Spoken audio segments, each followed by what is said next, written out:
PC. George ബി.ജെ.പിയിൽ നിന്നും പുറത്തേക്കോ? PC. ജോർജിനെതിരെ എന്തുണ്ടാകാമെന്ന് കാത്തിരുന്ന് കാണാമെന്നും ഭാഷയിൽ മിതത്വം പാലിക്കണമെന്നും കെ. സുരേന്ദ്രൻ പറഞ്ഞതിന് പിന്നാലെ പി.സി. ജോർജ് ബി.ജെ.പിയിൽ നിന്നും വീണ്ടും ജനപക്ഷത്തേക്ക് തന്നെ എത്തുമോ, അതോ ബി.ജെ.പിയിൽ നിന്നും പി.സി. ജോർജ് പുറത്താകുമോ? ചോദ്യങ്ങൾ നിരവധി ഉയർന്നു കഴിഞ്ഞു. പി.സി. ജോർജ് ഭാഷയിൽ മിതത്വം പാലിക്കണമെന്നാണ് ബി.ജെ.പി സംസ്ഥാന അധ്യക്ഷൻ കെ. സുരേന്ദ്രൻ പറഞ്ഞത്. പത്തനംതിട്ടയിലെ ബി.ജെ.പി സ്ഥാനാർത്ഥിയായ അനിൽ ആന്റണിക്കെതിരെ പി.സി. ജോർജ് പരസ്യ പ്രതികരണം നടത്തിയതിന്റെ പശ്ചാത്തലത്തിലാണ് സുരേന്ദ്രന്റെ പ്രതികരണം. ജോർജിനെതിരെ എന്തുണ്ടാകുമെന്ന് കാത്തിരുന്ന് കാണാം. ഭാഷയിൽ മിതത്വം പാലിക്കണമെന്ന് മാത്രമേ ഇപ്പോൾ പറയുന്നുള്ളൂ. പാർട്ടി എല്ലാം മനസ്സിലാക്കുന്നു. അനിൽ ആന്റണി അറിയാത്ത ആരും കേരളത്തിലില്ല. മികച്ച സ്ഥാനാർത്ഥിയായ അദ്ദേഹം വിജയിക്കും. പൊതുപ്രവർത്തകർ സംസാരിക്കുമ്പോൾ മിതത്വം പാലിക്കണം. എന്തെങ്കിലും ഫേസ്ബുക്കിലൂടെ പറയുന്നവർക്കെതിരെ നടപടിയുണ്ടാകും. പി.സി. ജോർജ് ഇപ്പോൾ വന്നല്ലേയുള്ളൂ. നിലവിൽ നടപടിയെടുത്തത് വർഷങ്ങളായി പാർട്ടിയിലുള്ളവർക്ക് നേരെയാണെന്നും കെ. സുരേന്ദ്രൻ പറഞ്ഞു. 10 പേരെ നിർത്തി അനിൽ ആന്റണി ആരാണെന്ന് ചോദിച്ചാൽ ആർക്കും മനസ്സിലാവില്ലെന്നായിരുന്നു പി.സി. ജോർജിന്റെ പ്രതികരണം. അനിൽ ആന്റണിയെ ജനങ്ങൾക്ക് മുന്നിൽ പരിചയപ്പെടുത്തി കൊടുക്കേണ്ടത് ഗതികേട് തന്നെയാണ്. പാർട്ടി ഏത് കുറ്റിച്ചൂലിനെ നിർത്തിയാലും പിന്തുണയ്ക്കും. വെള്ളാപ്പള്ളിയൊക്കെ ഇത്രയും പ്രായമുള്ള മനുഷ്യനാണ്. ഇന്ന് പറയുന്നത് അദ്ദേഹം നാളെ പറയില്ല, നാളെ പറയുന്നത് നാളത്തെ കഴിഞ്ഞ് പറയില്ല. അപ്പോൾ അങ്ങേരെയൊന്നും കുറ്റപ്പെടുത്തിയിട്ട് കാര്യമില്ല. നമ്മുടെ ഒരു ചേട്ടൻ നമ്മളോട് വൃത്തികേട് എന്തെങ്കിലും ചെയ്താൽ ക്ഷമിച്ചേക്കണം. അല്ലാതെ വെള്ളാപ്പള്ളിയോടൊന്നും മറുപടി പറയാൻ താനില്ല. എ.കെ. ആന്റണിയുടെ പിന്തുണ പോലും അനിലിന് ഇല്ലെന്നും പി.സി. ജോർജ് പറഞ്ഞിരുന്നു. ഏതായാലും സമ്മർദ്ദതന്ത്രം വേണ്ട. പി.സി. ജോർജിന് താക്കീതുമായി ബി.ജെ.പി കേന്ദ്ര നേതൃത്വം, അനുനയവുമായി അനിൽ ആന്റണി. പി.സി. ജോർജിന് താക്കീതുമായി ബി.ജെ.പി കേന്ദ്ര നേതൃത്വം തന്നെ രംഗത്ത് വന്നതോടെ ചോദ്യങ്ങൾ നിരവധിയാണ്. സമ്മർദ്ദതന്ത്രം വേണ്ടെന്നാണ് കേന്ദ്ര നേതൃത്വം പി.സി. ജോർജിന് താക്കീത് നൽകിയത്. അതേസമയം പി.സിയെ അനുനയിപ്പിക്കാനുള്ള നീക്കവുമായി അനിൽ ആന്റണി കളത്തിലെത്തിയിട്ടുണ്ട്.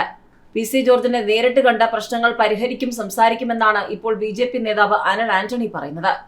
ഇതിനിടെ പി.സി. ജോർജിനെതിരെ തുഷാർ വെള്ളാപ്പള്ളി ഡൽഹിയിലെത്തി ബി.ജെ.പി നേതൃത്വത്തെ അതൃപ്തി അറിയിച്ചിരുന്നു. തെരഞ്ഞെടുപ്പിനോട് അനുബന്ധിച്ച് സമ്മർദ്ദതന്ത്രങ്ങളും പരസ്യ വിമർശനങ്ങളും ആരും നടത്തരുത് എന്നായിരുന്നു നേതൃത്വത്തിന്റെ നിർദ്ദേശം. അതിനിടെയാണ് പത്തനംതിട്ട സീറ്റിനെ ചൊല്ലി പി.സി. ജോർജ് ഇടഞ്ഞത്. തന്നെ പത്തനംതിട്ടയിൽ സ്ഥാനാർത്ഥിയാക്കാത്തത് കേരളത്തിലുടനീളം ബി.ജെ.പിക്ക് പ്രതിസന്ധിയാകുമെന്നായിരുന്നു പി.സി. ജോർജ് മാധ്യമങ്ങളോട് പറഞ്ഞത്. താൻ സ്ഥാനാർത്ഥിയായാൽ കേരളത്തിലുടനീളം ബി.ജെ.പിക്ക് ലഭിക്കാവുന്ന വോട്ടുകളെയാണ് തീരുമാനം ബാധിച്ചിരിക്കുന്നതെന്നും പി.സി. ജോർജ് പറഞ്ഞിരുന്നു. തന്റെ ബി.ജെ.പി പ്രവേശനത്തിലൂടെ ക്രിസ്ത്യൻ സമുദായത്തിൽ നിന്ന് ബി.ജെ.പിയിലേക്ക് ഒരു ഒഴുക്കുണ്ടാകാൻ സാധിച്ചിരുന്നു. അത് വേറൊരാൾക്കും കഴിഞ്ഞിട്ടില്ല. പത്തനംതിട്ട സീറ്റിൽ പി.സി. ജോർജിനെ സ്ഥാനാർത്ഥിയാക്കുമെന്നാണ് അവരെല്ലാവരും വിചാരിച്ചിരുന്നത്. കാസ ഉൾപ്പെടെയുള്ള ക്രിസ്ത്യൻ സംഘടനകൾ മുഴുവനും കൂടാതെ ബിഷപ്പുമാരും പത്തനംതിട്ടയിൽ മത്സരിപ്പിച്ചാൽ മറ്റ് മണ്ഡലങ്ങളിൽ ബി.ജെ.പി സ്ഥാനാർത്ഥിക്ക് വോട്ട് ചെയ്യാമെന്ന തീരുമാനമെടുത്തിരുന്നു. അതെല്ലാം തകിടം പറഞ്ഞു. അത് നിയന്ത്രിക്കാൻ പറ്റുന്നതല്ല. തനിക്ക് അനുകൂലമായി എൻ.എസ്.എസും ശക്തമായ നിലപാടെടുത്തു. അതിനും ഇപ്പോൾ മാറ്റം വരാം. പത്തനംതിട്ട മാത്രമല്ല, കേരളത്തിലുടനീളം ഈ പ്രശ്നം വരാം. പത്തനംതിട്ടയിൽ ഓടി നടന്ന് പരിഹരിക്കാമായിരുന്നു. കേരളം മുഴുവൻ ഈ പ്രശ്നം വരുമ്പോൾ എന്ത് ചെയ്യണമെന്ന് അറിയില്ല. വരട്ടെ, വരുമ്പോലെ കാണാമെന്നാണ് പി.സി. ജോർജ് പറഞ്ഞത്. ലോക്സഭാ തെരഞ്ഞെടുപ്പിനായി കഴിഞ്ഞ ദിവസം ബി.ജെ.പി പ്രഖ്യാപിച്ച സ്ഥാനാർത്ഥി പട്ടികയിൽ പത്തനംതിട്ടയിൽ അനിൽ ആന്റണിയാണ് പ്രഖ്യാപിച്ചത്. അനിൽ ആന്റണി തന്റെ ഒപ്പം ഇരുന്നിട്ടും സ്ഥാനാർത്ഥിയാകുന്ന കാര്യം തന്നോട് പറഞ്ഞില്ലെന്നും പി.സി. ജോർജ് പറഞ്ഞിരുന്നു. കേരളവുമായി ബന്ധമില്ലാത്ത ആളാണ് അനിൽ ആന്റണി. ബന്ധമില്ലെന്ന് പറഞ്ഞിട്ട് കാര്യമില്ലെങ്കിലും എ.കെ. ആന്റണിയുടെ മകനാണ്. എ.കെ. ആന്റണിയുടെ മകൻ എന്ന നിലയിൽ നമുക്കൊരു ബന്ധമായി. പ്രധാനമന്ത്രി തിരുവനന്തപുരത്ത് വന്നപ്പോൾ താനും അനിൽ ആന്റണിയും അടുത്തടുത്താണ് ഇരുന്നത്.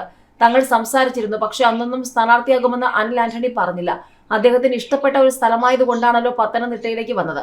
അദ്ദേഹം ആവശ്യപ്പെട്ടിട്ടാണല്ലോ പത്തനംതിട്ട കൊടുത്തതും. തെരഞ്ഞെടുപ്പ് വരട്ടെ, ജയിപ്പിക്കാനുള്ള പരമാവധി ശ്രമം നടത്താം എന്നേ തനിക്ക് പറയാനുള്ളൂ എന്നും പി.സി. ജോർജ് കൂട്ടിച്ചേർത്തു. ബി.ജെ.പിയിൽ ചേരുമ്പോൾ എന്തെങ്കിലും ഡിമാൻഡുകൾ ഉണ്ടോ എന്ന് ചോദിച്ചിരുന്നു. ഒരു ഡിമാൻഡും ഇല്ലെന്ന് പറഞ്ഞു. തനിക്ക് സ്ഥാനാർത്ഥിയാകണമെന്ന് ആരോടും പറഞ്ഞിട്ടില്ല. എന്നാൽ ഓരോ മണ്ഡലത്തിലും ബി.ജെ.പി സ്ഥാനാർത്ഥികളെ കുറിച്ച് ഒരു സർവേ നടത്തിയിരുന്നു. അഭിപ്രായ സർവേയിൽ പത്തനംതിട്ടയിൽ 95% ആളുകളും പറഞ്ഞത് തന്റെ പേരായിരുന്നുവെന്നും പി.സി. ജോർജ് പറഞ്ഞു. അങ്ങനെയാണ് തന്റെ പേര് പുറത്തു വന്നതെന്നും സ്ഥാനത്തിനു വേണ്ടി ആരുടെയും പുറകെ നടക്കില്ലെന്നും പി.സി. ജോർജ് പറഞ്ഞിരുന്നു.